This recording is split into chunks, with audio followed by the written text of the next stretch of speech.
Story. Once upon a time, there were two twins named Wanyama and Were.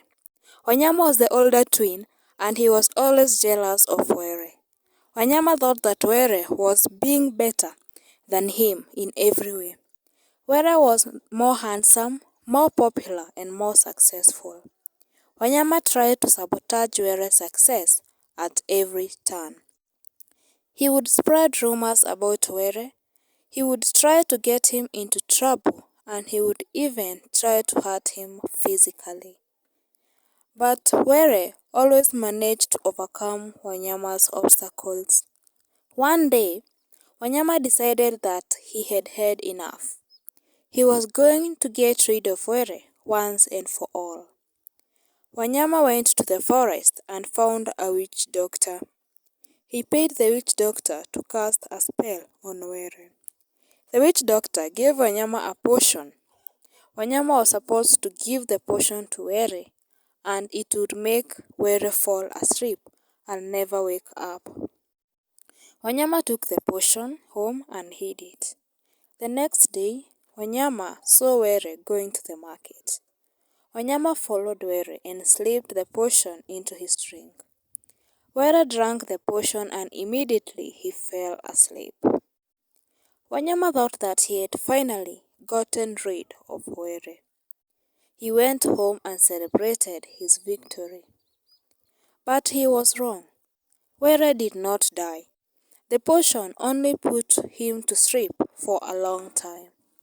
When Were woke up, he was angry and confused. He did not know what had happened to him.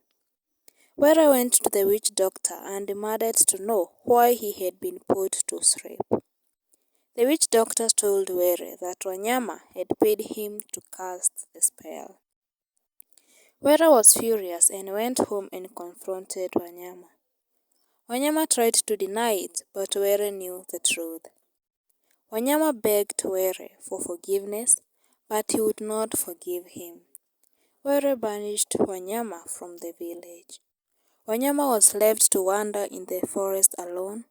He was miserable and regretful. He realized that he had been wrong to be jealous of Were.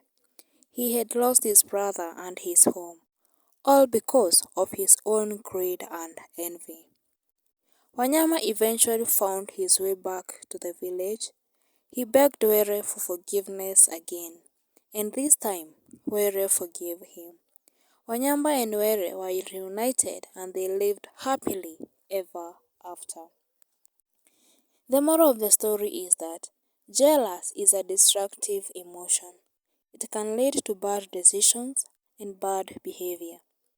If you are jealous of someone, it is important to remember that they are not perfect. Everyone has flaws. Instead of being jealous, try to be happy for their success. Thank you so much for listening to this wonderful story. Please consider subscribing to my YouTube channel for more stories of the kind. Thank you.